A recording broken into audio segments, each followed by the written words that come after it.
If you don't move behind the music, you go to see a doctor because something's wrong with you. Any kind of work that they did, they always had music, which was more or less of a Negro and black influence, I'd say, in this country when they began developing jazz. But it's American. It's truly an American art form. See, without the bass, there wouldn't be no band. You had to have that feeling, or the people would insult you if you wasn't playing the bass right. We have tried to record and remember our youth and eulogize the wonderful people that came before us. Chess is basically New Orleans bass playing. The way the old masters played, playing the way they played in the beginning. What's the best thing? You're enjoying yourself. You're getting kicks out of what you're doing. And just as happy as if I had $1 million. Because I tell you, your ear, that's your money. And it's amazing and it's very gratifying when we go abroad, that the one truly thing that everybody's concerned with is jazz. And they're copying the way we're playing. I came to the Soviet Union a few years ago with Miss Pearl Bailey, and my bass got broken. And everybody in Moscow knew Milton, the judge. And when I came with my bass broken, every bass player in Moscow was offering me the courtesy of using his bass. It's just amazing what truly American art form does. If we could just open this world and let everybody see what jazz is like and how we get along, because it is an auditory art. We don't see each other, we hear each other, and we respect each other by how we sound. And that goes for the entire world. I can't speak Chinese, but if you put the notes out and give me some blues, we'll play it together. And this is what the world is all about. And I'm very happy to be a part of this great musical society. I've been in the band 16 years. And Danny had been in the band with me, Cap Calloway's band. Anybody from New Orleans, any musician that came up and needed some help could always come to his house. Like he said, you could eat. He fed so many musicians, he really did. And anybody in New York can tell you that Lou Barker and Danny Barker were like a salvation. Their house was like a settlement house. And he was really, to this day, he's my dearest friend. When you play jazz, New Orleans jazz, you got to give that music something special. You got to give a lilt, a beat, a momentum. You see, and we're used to doing that thing, you know? Doing that thing, well, you got to, you do the scrunch. So you got to pluck that bass or play that instrument a certain way, a certain lilt. Nobody's in a hurry, all that running and jumping. No, you take it easy. With somebody you got a feeling for, well, you do that thing, you know? You understand it? You know what I'm talking about? Sure. See the expressions on a young lady's face and the old lady's face. Smile. Got that feeling, you know? Doing the scrunch. Maybe she could give you an example of how to do the scrunch. Huh? Come on, do the scrunch. Let me show you how to do it. Get up. Get up. Come on.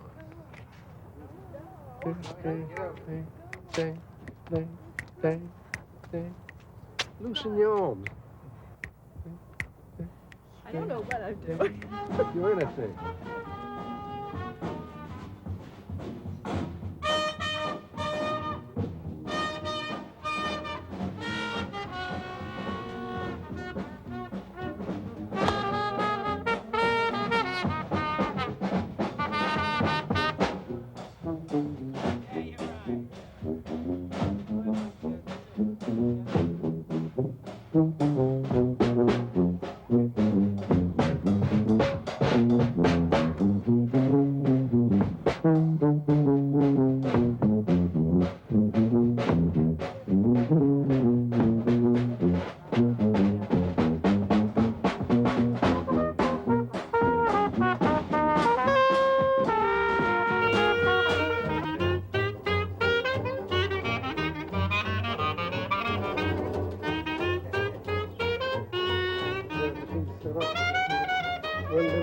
of thing.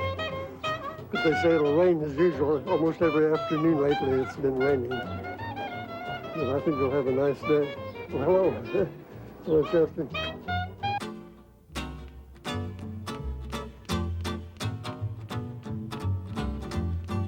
Let's fly down or drive down to New Orleans. That city, so pretty, full of historic scenes. Yeah, beautiful babies. Job opportunities were probably limited very much for almost anybody, especially the darker shades of the colored people here. And they had to take any kind of a job they could get. It's always been considered a good time city here, the city that care forgot. It was a seaport where a lot of sailors came in. There was always a lot of fun going on, and they always needed music for those events too, the parties and the dancing naturally.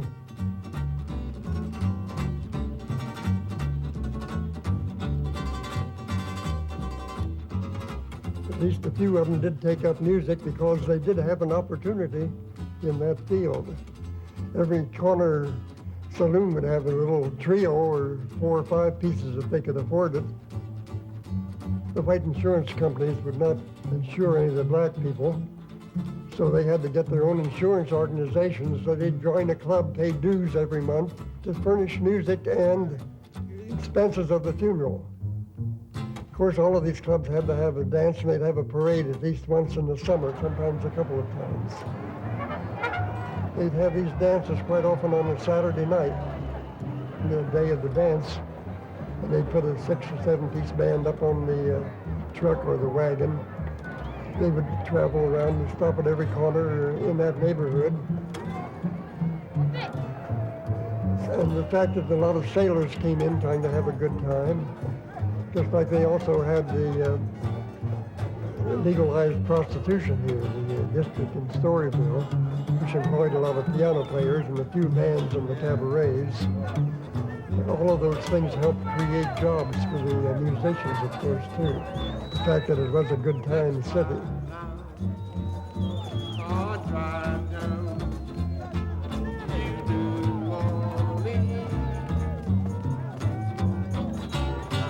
That city.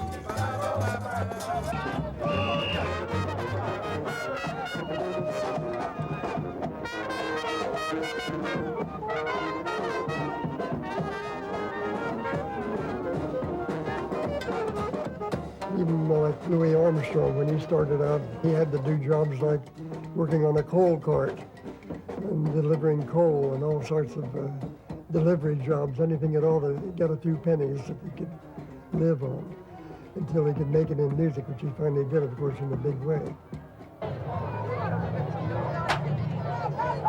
Need work, bad, a family man, all about $1. They're paying 50 cents a pound now, trying to make $1 to survive. This is a good time town, a 24-hour town.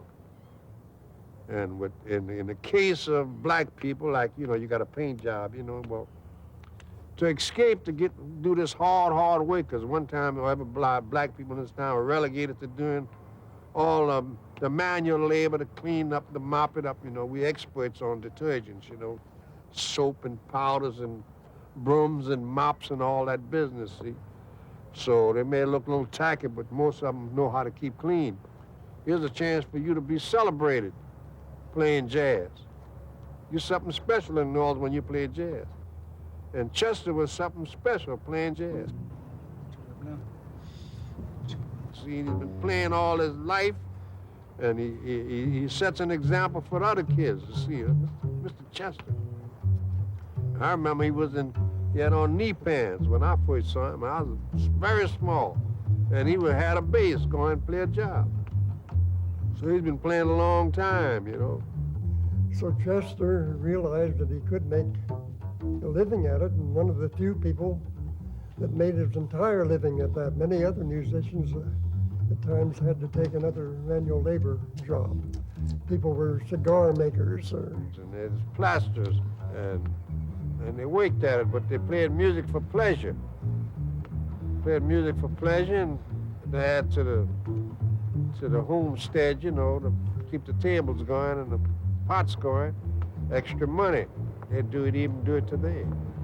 And so music was for kicks too, you know. They call it fun money. So you can find an excuse to start a party here quicker than any place I've ever been. See? This is one of the few places in the world I know where they beg you to eat, and if you refuse, they get violent and mad with you. But here they start off with food, you know. That's eat.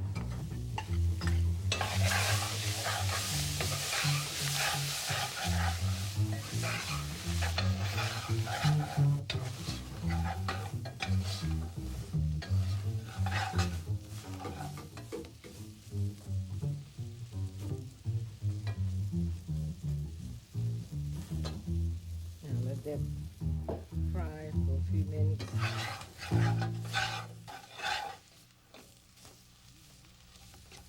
And then you put your onion, your garlic, your celery, your bell pepper, and your green onions, and you let it fry some in your roux, and then you drop your shrimps in, and you let it cook till it get done. And that's shrimp stew. Difference between Mr. Zardes and me was the fact that I had the opportunity to get an education. So we had a whole generation of young black kids that were really being reminded every moment of the day by their parents, we're trying to make this better for you. That's the reason we left the South. And we're trying to make a better opportunity for you, and you better pay attention. Lemon. Babe, come here, baby. Yeah.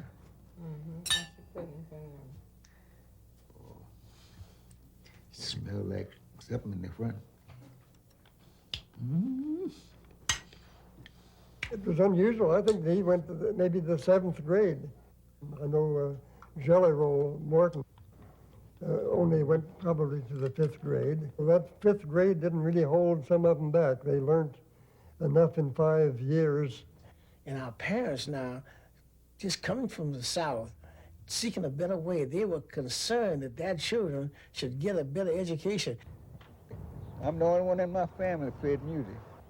Yeah, I love music. I had a pretty bass, just about so high.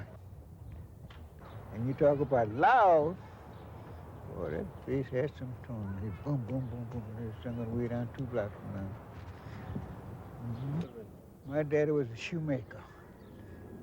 Making shoes all he did. That's what it. We never had to buy no shoes. He make up all our shoes.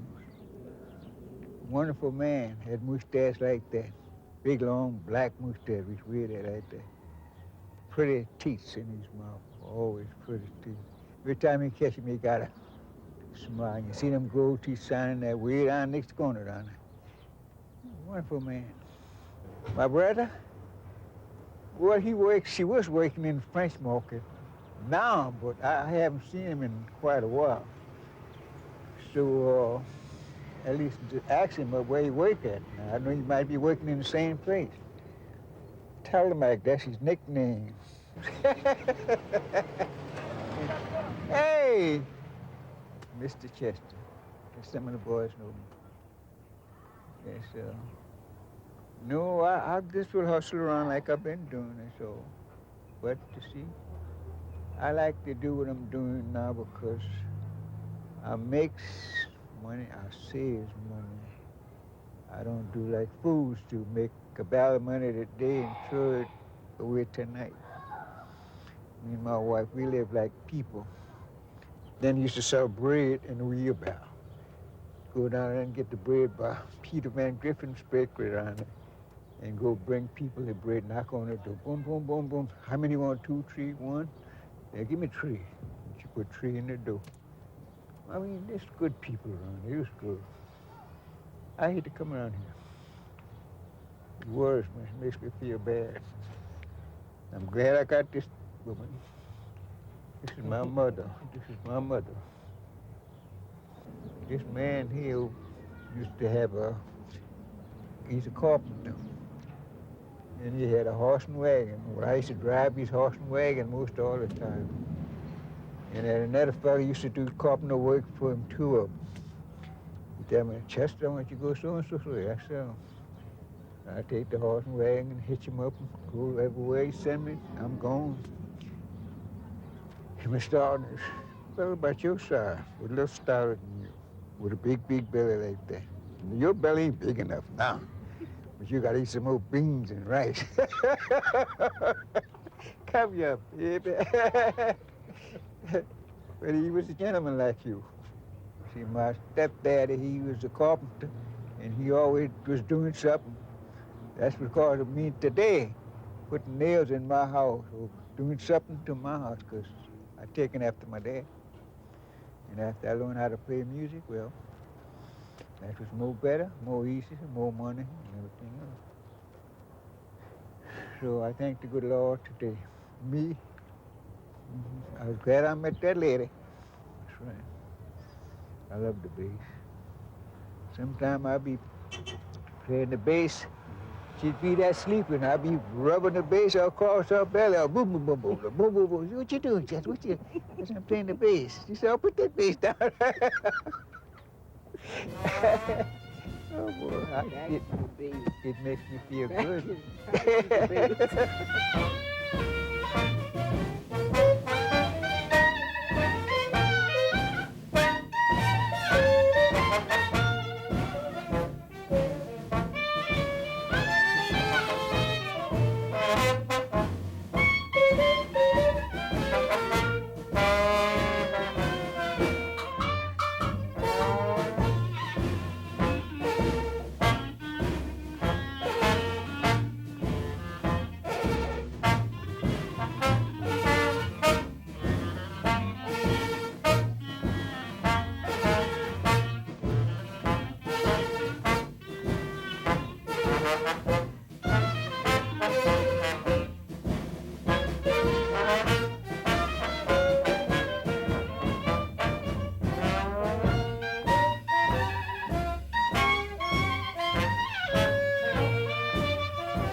See that?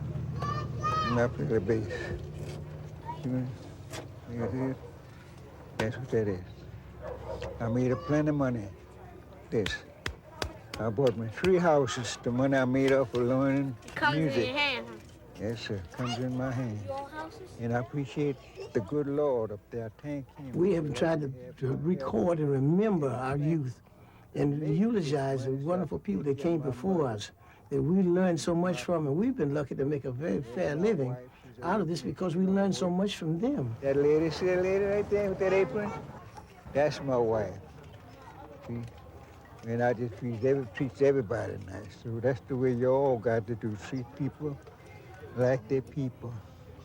And after you do that, God will bless you.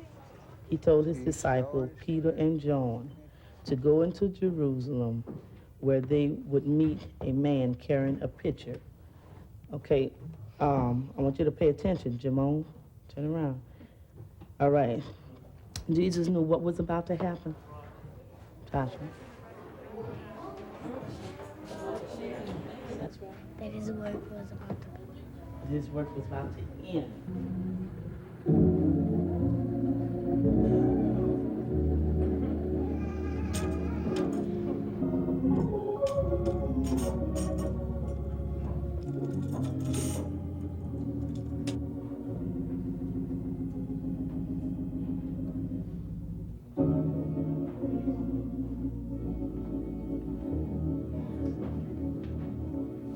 So beautiful, so beautiful.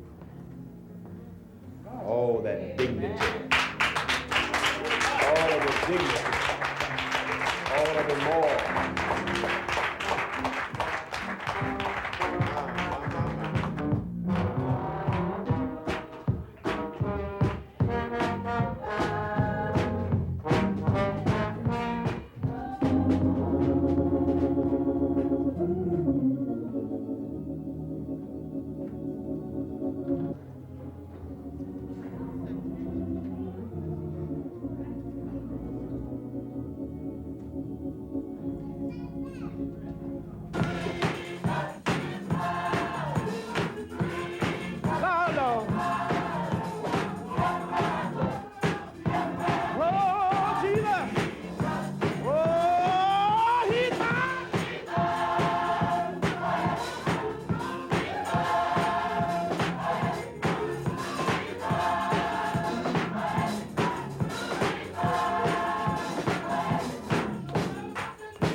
Some Sundays we have church, it be so good, and the people be feeling so good, they don't want to go home. We start song, we start clapping, and the music start playing, and we just start all over again. Don't want to leave and go home. Yeah, we have great church at our church. He died. After he died, till the sun stopped shining. He died. Till the moon dripped away in blood. He died. He's a fountain open. in the house of David for sins and for uncleanness. Sinners plunge beneath the flow and lose all our guilt and stain. Can you say yes? If you can say yes, come on and say yes.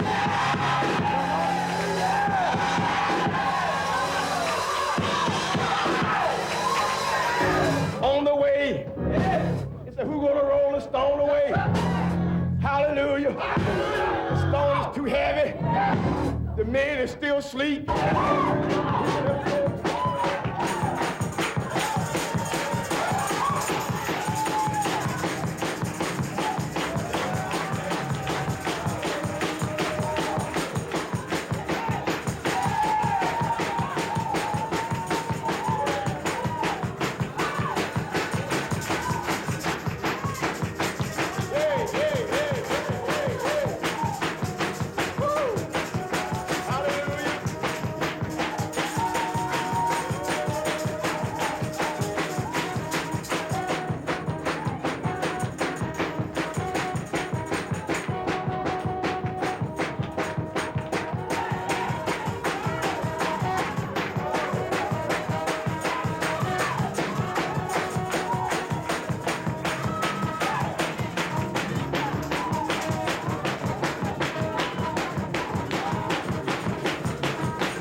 Especially that beat, that infectious beat that they dance to or march to, which inspires them, keeps them from getting tired. Even at a march, they can march all day sometime and follow a parade for hours without even thinking about all the walking they're doing because they enjoy it so much.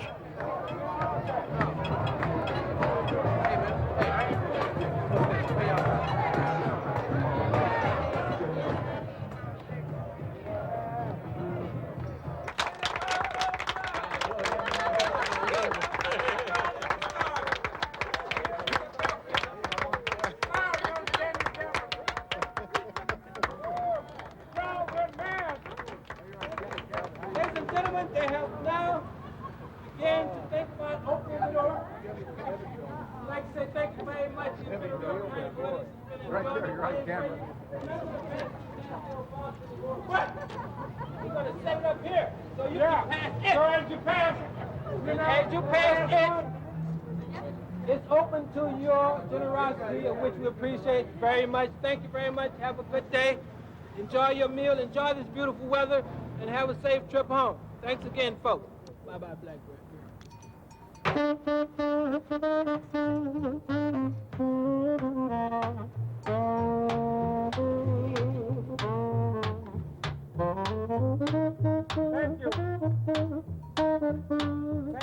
A lot of the bands that you see in the club, Chester's artists, Preservation Halls, all of them have done their thing out on these grounds, and we feel honored to be able to keep the tradition alive in their footsteps by coming out, and hopefully one day, who knows, somebody might know us. Yeah, right, right.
Describe to me what your father does for a living.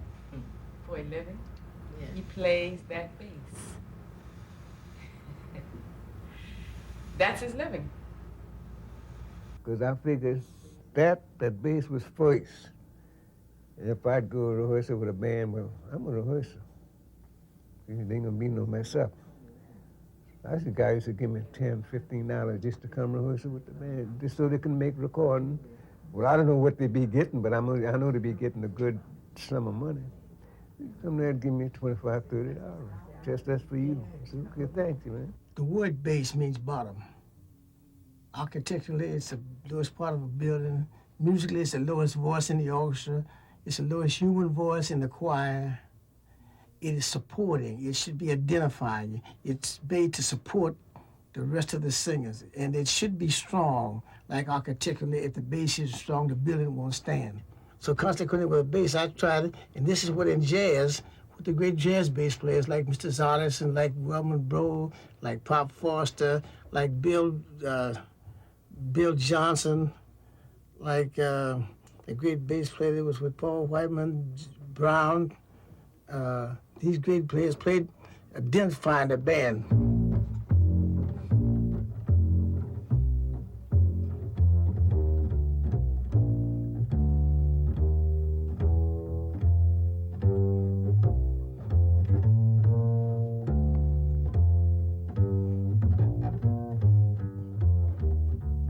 Played bass, and the band could play right on top of that. Everybody know what it was. 1, 2, 1, 2, 3, 4. 1, 2, 3, 4. 1, 2, 3, 4. 1, 2, 3, 4. 1. Then when the bands begin to, instrumentalists begin to, this is when the band is playing. So you need to be very plain to identify the chord, and the trumpets and the trombones and the saxophones all playing. Now when one individual begins to play, and he's soloing and creating his own style, the bass should also support him by playing 4 beats.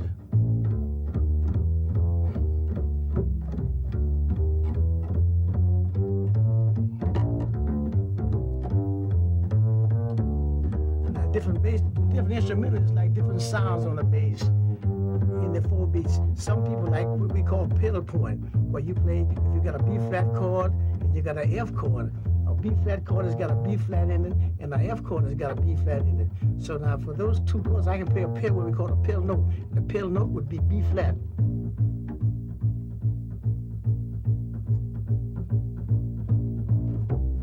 E flat.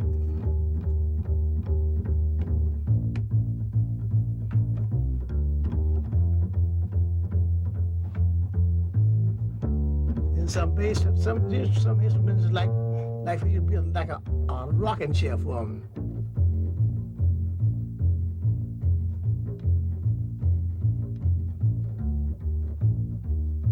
It's 1 in 5 or 1 in 4. The tonic and the subdominant or the dominant. Then some like.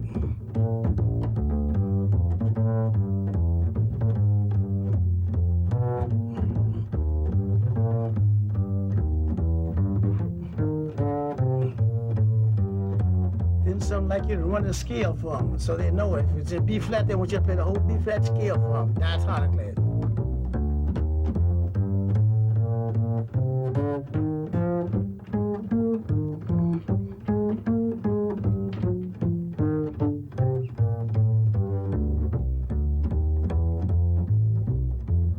And as we say in bass, everybody plays, the saxophone plays a dozen choruses, the trumpet player plays a dozen choruses, the trombone plays a double chorus, a dozen choruses, and everybody plays, and when you've been playing for 20 minutes or half hour, then they turn to you and say, you got it.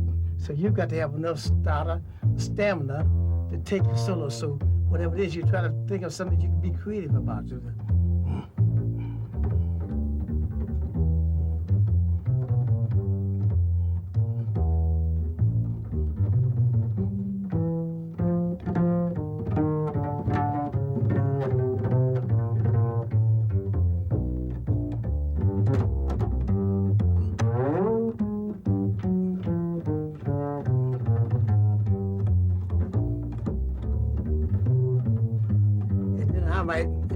Solo, I might remember what Paul Forster did and what Mr. Zardes did with their slap bass, so I might go into something like this.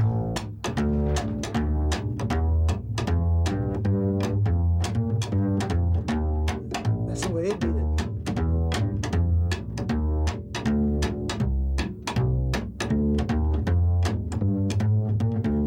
And I say, well, maybe I can do a little bit of that.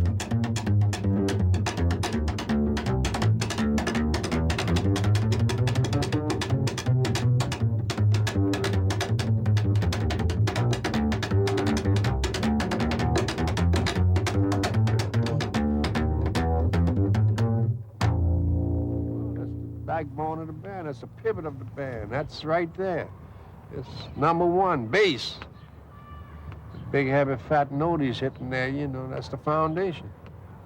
If you ain't got no foundation, the house is gonna collapse.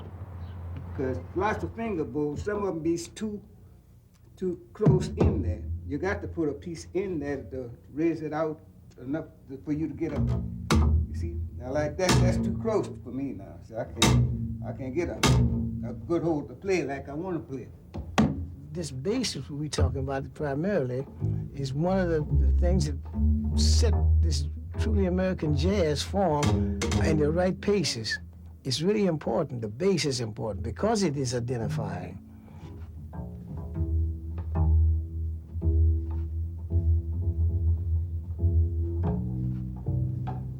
You got your E string right here, right here. Yeah? And because guys that preceded me, like Mr. Zardes, Your G's right here. and they concocted the idea of picking this bass. And this is what I've tried to do from watching Mr. Zardes when he played.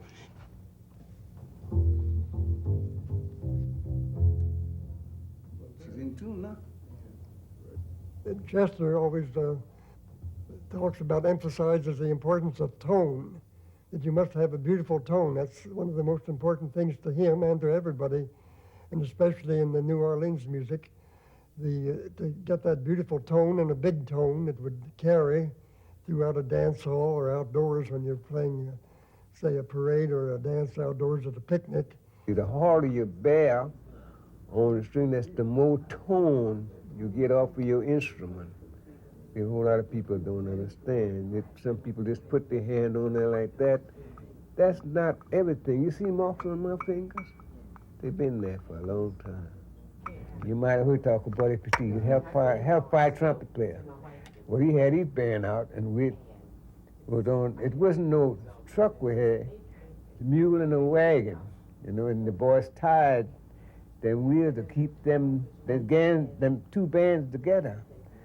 And the tone partner was coming out there, you'd be surprised.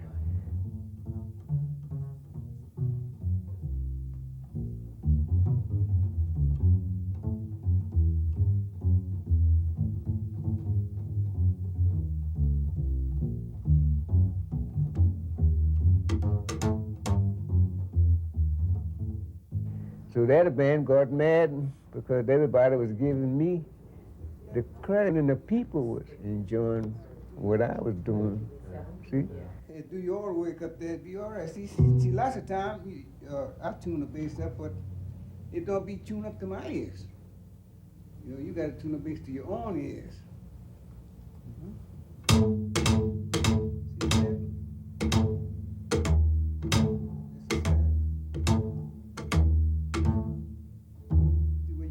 Strings too high, you don't get the slap like that. The strings are just right now.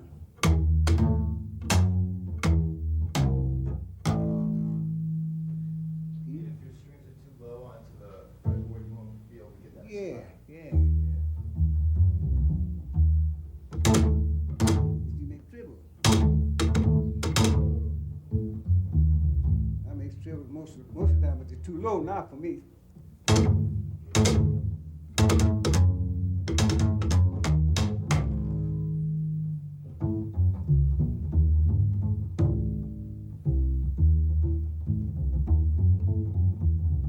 Now, the young bass players are coming to me, Judge, how do you do that, you know? And I'm delighted to show them because I want them to do it. I want them just like I took what Mr. Zardes did for him.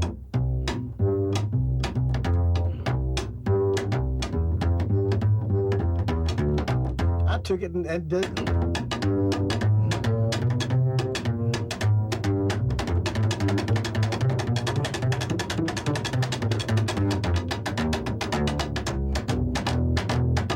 See, I want to see some young guys come on and do double that, and this is what we call progress.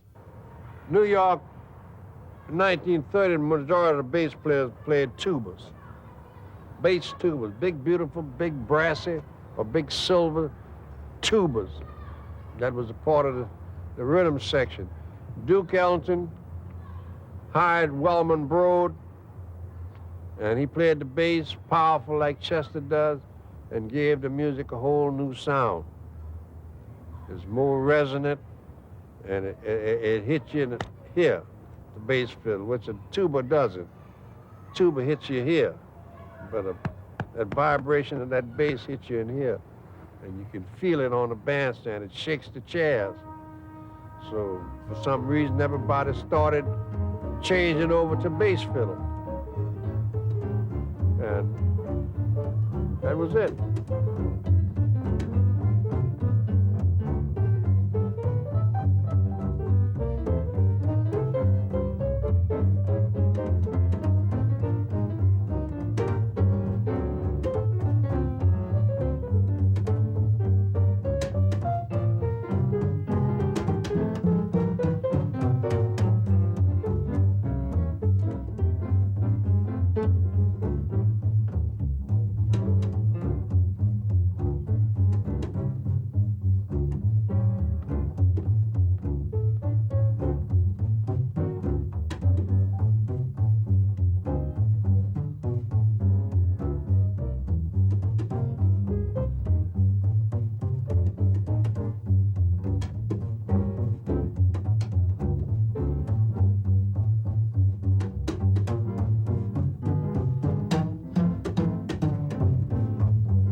The other bass players wanted to copy that. They saw what it did to the band, and everybody liked it. That's why they all wanted to learn that too. And it just seemed to have the natural quality of swinging a band better than the tuba did. Louis Russell had Pop Foster, who was a giant on the bass. Wellman Broad was a giant, and they both, Pop Foster more so, he started teaching the bass players how to carry the bass, how to take care of it, all about the bridge. That's around 1930, and like in 1935, everybody all the bass players know all about basses.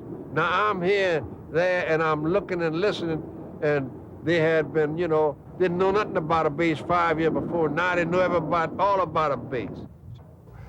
Well, they all wanted to learn bass, and they began taking lessons from both Pops and Wellman Broad to learn the string bass.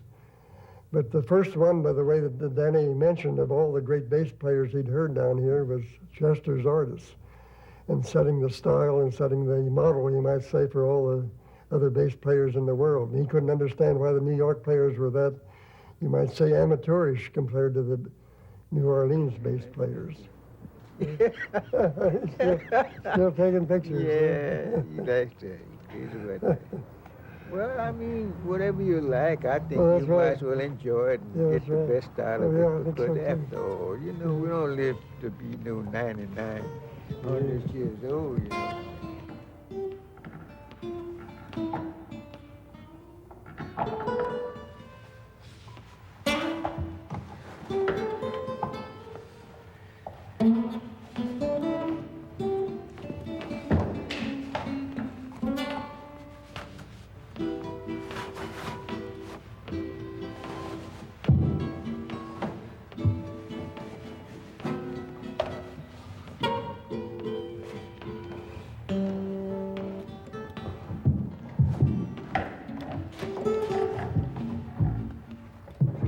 Monroe and Pops Foster, since they were in New York, got more publicity than Chester did. But Wellman really took up bass later than Chester did. And yet, by being with Ellington, a very popular band that recorded and played at the Cotton Club, became world famous, had more influence, I think, in the very beginning, in the early 30s, of creating demand for string bass in the New York and in the rest of the country probably than Chester did, but Chester was on that bass before Wellman.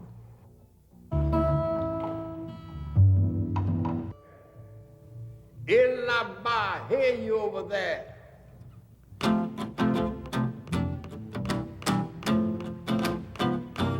Illaba, Illaba, Illaba, Cheri, Kamasaba,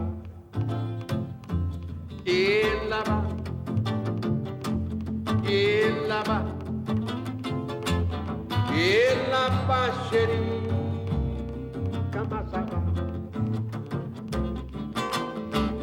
Chuko Chuko Shami. We don't do cuisine, I cook inside. Manger bien, bon pas du pain. Well, laissez votre flanc. Et là-bas, et là-bas, et là-bas, chérie, comment ça va?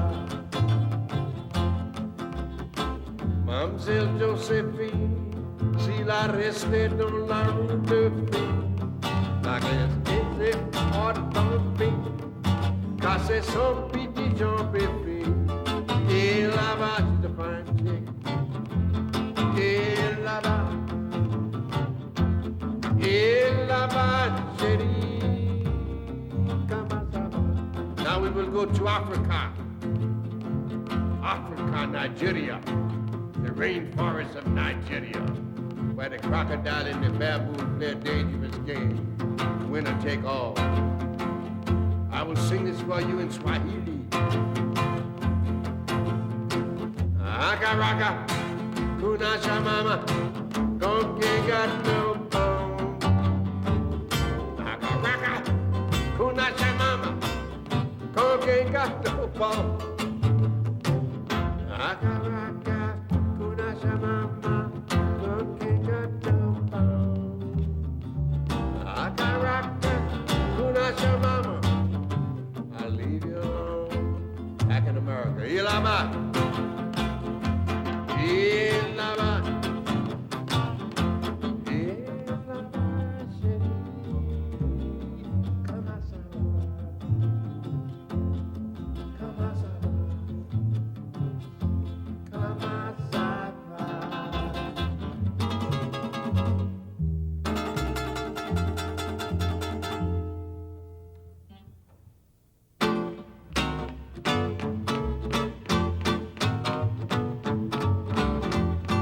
Let's fly down or drive down to New Orleans.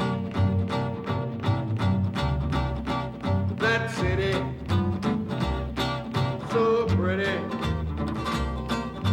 full of historic scenes. Yeah, beautiful babies, I'm gonna take you and parade you up and down and around.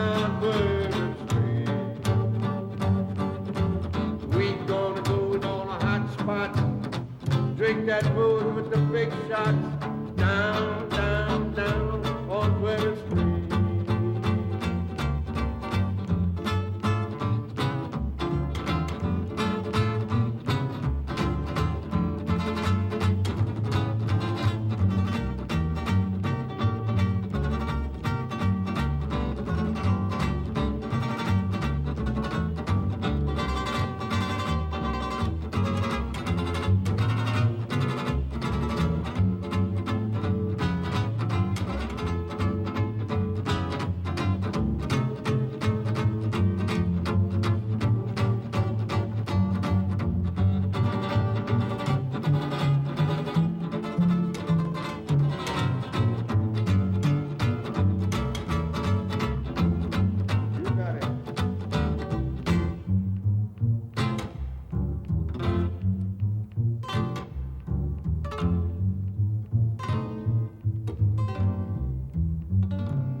drive down, oh, drive down to New Orleans. Chester, of course, started playing in bands soon after he started on music in 1915. By 1920, he was playing with some of the best bands, some of the greatest musicians that have ever lived in New Orleans, notably Buddy Petit. Unfortunately, they never got to record. It didn't become nationally famous because they didn't want to leave the city. They liked to stay here with their family, and they liked the food, the gumbo and the red beans and rice that they all rave about, which we had yesterday at the party for Chester.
Here's a chance for you to be celebrated playing jazz. You're something special in New Orleans when you play jazz. And Chester was something special. How you doing there, King?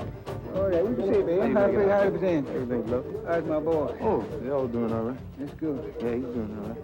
That's good enough. I seen him the other day. Did that at Oh, yeah. one gone. I said, I'll catch you. Boy, I got to next thing. Oh, yeah. Take it. 4 years old. Yeah, you know. He's got a little harmonica he's been playing, you know? Oh, no, Yeah.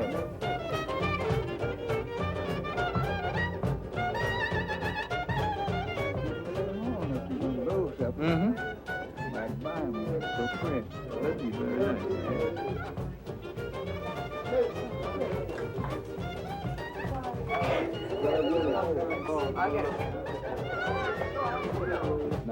On you, right.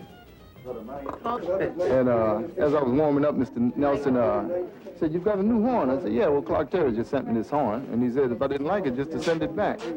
And Mr. Nelson says, And I told him it's not the horn, it's the man behind the horn. true words never been spoken. That's exactly right. I wanted to get that documented. Red beans and rice. And garlic chicken. All right. Well, I'm going to obviously be on trumpet, Wendell Bruni is. Dr. Michael White on the clarinet, the great Lewis Nelson on trombone, the immortal Danny Barker on the banjo, Stanley Stevens on the drums, and our distinguished guest of honor, Mr. Chester Zardes on the bass. Yeah. Good lineup, and hopefully we're going to get some good music today. All right. Actually, in the old days, they used to call them lawn parties. And they'd have a band, and they'd sell drinks and food, too, and usually charge maybe 15 cents admission. And they had these parties very popular. Some places would run them every night. And other people, they used them almost like a rent party that they would have, say, in Harlem or Chicago, to pay the rent. Some people would run a lawn party when they wanted to raise money once a month when their rent was due. But of course, this is just more like a picnic in a way, too. There's a big lawn with grass here. But the parties of all descriptions were very popular in New Orleans, of course, and have been all the time, and still quite a few go on. We got garlic chicken for you today, Mr. Russell. Oh, and after all is said and done, to find that I'm the lucky one, I can't believe that you're in love with me, oh baby.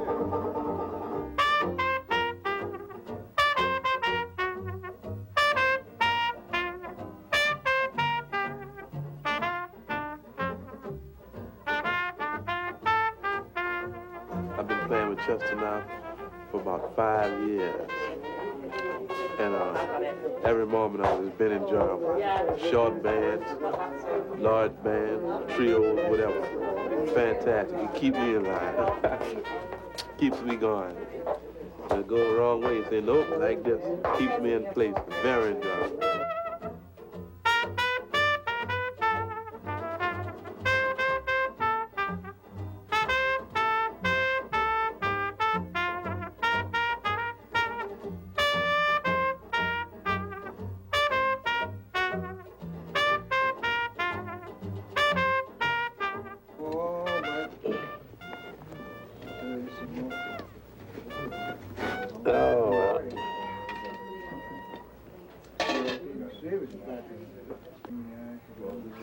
Japanese people gave me that horn.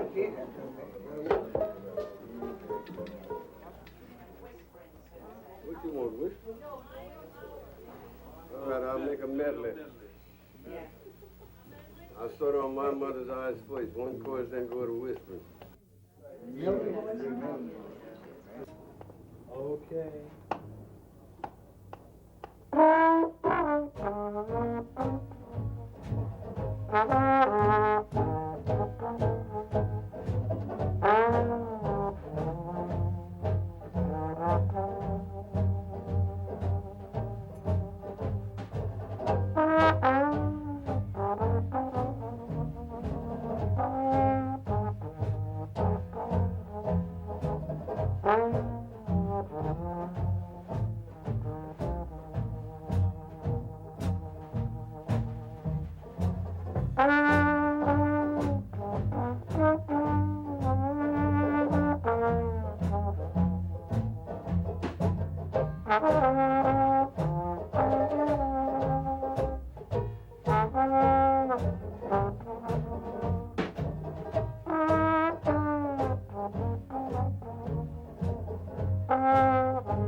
How did the music sound to you? Well, very good. It sounds all right. Tell me Considering it's outdoors now, too, it doesn't sound thin or anything. It sounds good and full.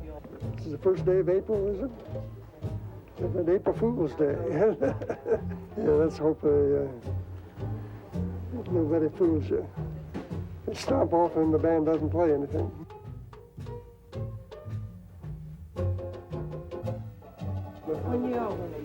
Pretty soon.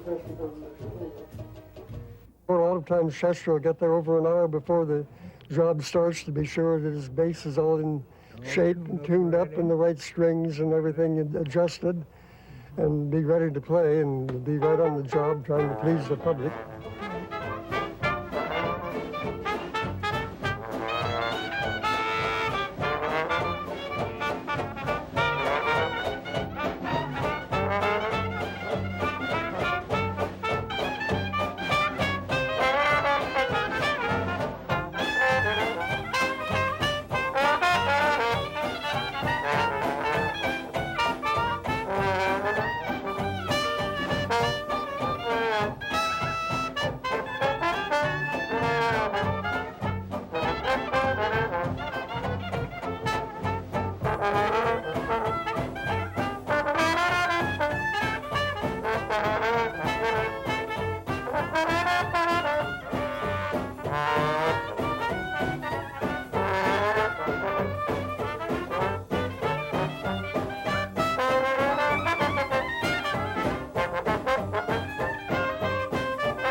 time I know what that was.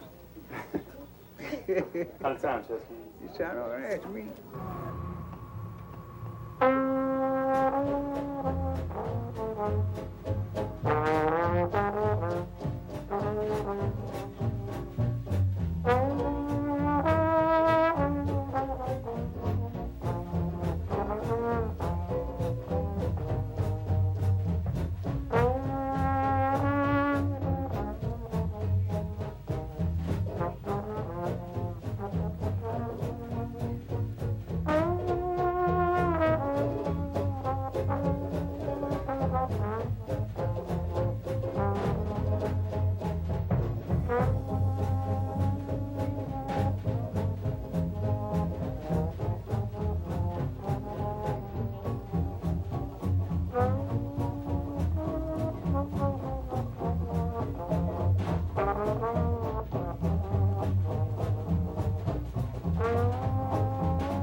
I may be black, so, but I'm somebody. This is one more occasion that the real origins of jazz is being taken seriously. The thing that Jelly Roll first informed me and the world about, and he brought it all back to the city where it really happened, and it couldn't have happened anywhere else because this was the town where Creole culture expressed itself in America. It was the only city where people of black origin had money for music lessons. It was the only city where there was a long continued possibility for black musicians to work together in orchestras, actual orchestras. There were black composers who had their works published in Paris, but more important, there were bands in every neighborhood that had a long continuity and that represented the spirit of the free colored people of New Orleans. And Zardes is first and foremost a neighborhood musician. He's never wanted to leave the town because he has the most delightful life and has had the most delightful life in the neighborhood. When he was a kid, you know, he talks all about the parades. He was a second liner of note. Music and dance and socialization and a certain amount of real black independence all came together. in this city, as in nowhere else in America. And Zardes is a true, one of the oldest living representatives of that. The musicians who shaped the new orchestral techniques, we know their names. We know their names, and Zardes is one of the names. And he's still there. He's still there showing us how the darn stuff happened. I knew Pops Foster, who was a contemporary. Pops I used to work with in New York on many shows. He told me, I guess Chester had the same experience. He said it was like being in heaven. He said all those women, they loved us jazz musicians, and they took care of us. And on weekends, we had a party that lasted from Friday night until Monday. And they would pour the whiskey in, and we had a ball. And of course, Chester grew up under Pops. I think Pops was a little older, but they were competing. I mean, Pops is the first of the jazz bass players, as we all know. But Chester was his early rival. But this was a way up, you see, for all those folks. It was one of the main avenues for blacks to rise in the economic and the class system. And that was terribly, terribly important. Those young, wild kids in the streets were ahead of their parents in that particular way. They saw it. And they saw that there was plenty of work, and then as New Orleans amusement industry increased in its power, then there was really big money. And then, of course, then they shot out all over the world. But Chester stayed home. And I think he stayed home because he was a true Creole. He loved his coffee, just right, black, real Caribbean coffee. And he lived elegantly in one of those wonderful old-time shotgun houses with the grill work all along the top. And when you went into Chester's parlor, you were someplace that was refined and charming. He didn't want to leave that. He didn't want to leave his hundreds of relatives that sprangled out over the whole of the city Creole area, and didn't want to leave the security of his big family and of being a man in the first truly independent black community that existed in America. New Orleans is our Caribbean town, and the New Orleans musicians were the voice of it from way back. And Chester is still living representative of its incredible verve and refinement, in truth. Because in New Orleans, they were really collectively improvising. It's the first time that any orchestra with all those varied instruments, all the varied horns, strings, zithers, drums, idiophones, an orchestra of that complexity improvised. Every person was improvising, and yet it was a collective whole. I mean, they knew each other, they knew the music, they knew what it had to say, and you have collective polyphony and polyrhythm happening in the same place. It never had happened before. And there was Chester coming up in his knee pants, joining this thing right at its roots and becoming a member of this thing in its inception. Naturally, it was a golden time for him. And he, of course, like all blacks, resented all the injustice and all these things that we are trying still to resolve and must resolve. But the other thing was that he had so much in his own community that was simply wonderful, that to a degree compensated for the dark and tragic side of every black person's life. And so he mounted on that bass, which was full of verve for him as a roan stallion is for a cowboy. And he's been writing it ever since and making us all happy. but he's inspired as a Creole. He speaks Creole.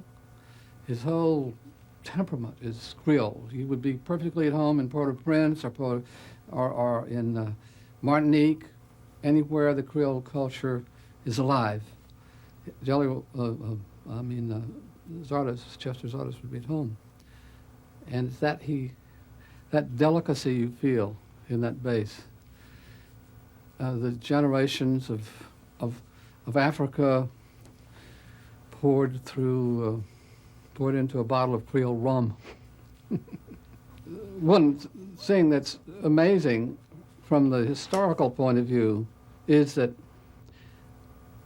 the bass came into the city, and blacks first played it with a bow, and then they played it with a rhythmic bow, but soon they were using it like an earth bow from Africa, where you would be slapping the bowstring, they use it like two Bushman boys playing on a musical bow. They were taking liberties. They were making it buzz and grunt and do all kinds of sounds, because Africans don't like pure tone. They like sounds with an edge on it. They like gutsy sounds. They like sounds with a changing tone quality, especially in the rhythm section. You know, they put vibrators and things under the drum head, so they'll have a zzz sound as well as make a clean beat. And the African thumb piano has little rattles on each of the prongs, so it'll not only say ding, it'll say ding, ding, and that's the spirit in which they took over the bass. They turned it from an instrument which produced pure romantic tone in the hands of a European, and made it bark, bite, growl, and jump like another member of the rhythm section. That's part of the genius that's part of the process that Chester participated in. What Chester does with such confidence, such ease, the mellowness never goes away from him. And yet he's being so complicated. I'm having to try, because he's been playing with all these giants all of his life. I mean, in other words, he's been speaking Creole. He's been speaking Creole. Everybody else has been trying to speak it in Middle Westernese or Harlemese or something. To forget that Creole is the baseline of jazz. You can't go away from that. All the good tunes are Creole songs. It's wonderful that a true working class, self-educated, self-taught musician is being celebrated here with his artists. Now, we've long had the idea that music was something you learned from notes and then played.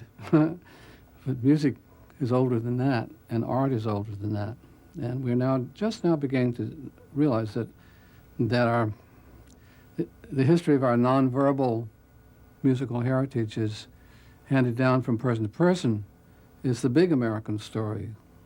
Our composers are just trying to catch up with our alley musicians, with our folk musicians, our mountain people, and people like Chester Zardes, and then people of New Orleans. And it's especially true in the case of jazz, which was an enormous revolution. I think it's equivalent to the discovery of the atom or something. I mean, collective improvisation never occurred before at that level. And to look back to those incredibly important heights of achievement that occurred between 1900 and 1930 among the musicians of New Orleans, and they're the people that learned from them.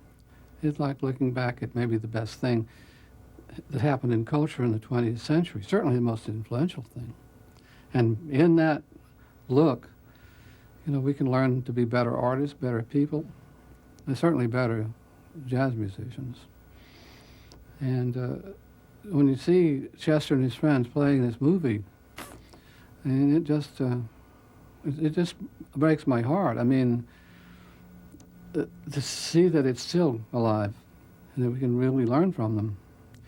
And it's enormously important, it seems to me, for blacks to realize that they have such important artistic ancestors and that they don't have to go to our white schools of artistry or take the white road. They have an enormously wide, rich Afro-American highway to travel that's theirs. All they have to do is step out on it and not be embarrassed. Which they are. New York Times this week, they have exhibits about African history and art all over the town. And I don't think there's one word in there about black work songs or black folk tales or anything like that. There are enormous tributes to Zora Hurston, who's the novelist and the compiler of black, but not to the tradition, which is out there running on every street corner in Harlem and Brooklyn. And it's out there with the break kids. It's out there. And Chester stands for the very peak of that. He's his living history.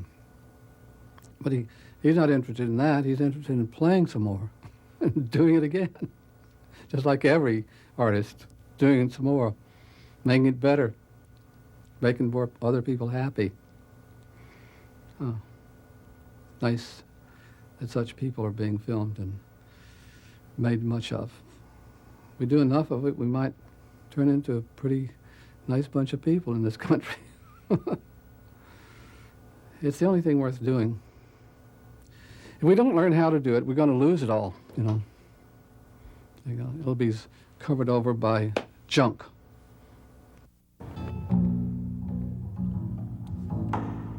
Oh, it's about a G.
does it.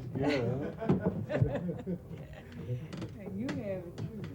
Oh, you're snapping it? Get back some. I don't like them close. Taking me or chest? What? I don't know. He's taking me. Pretty much hot now.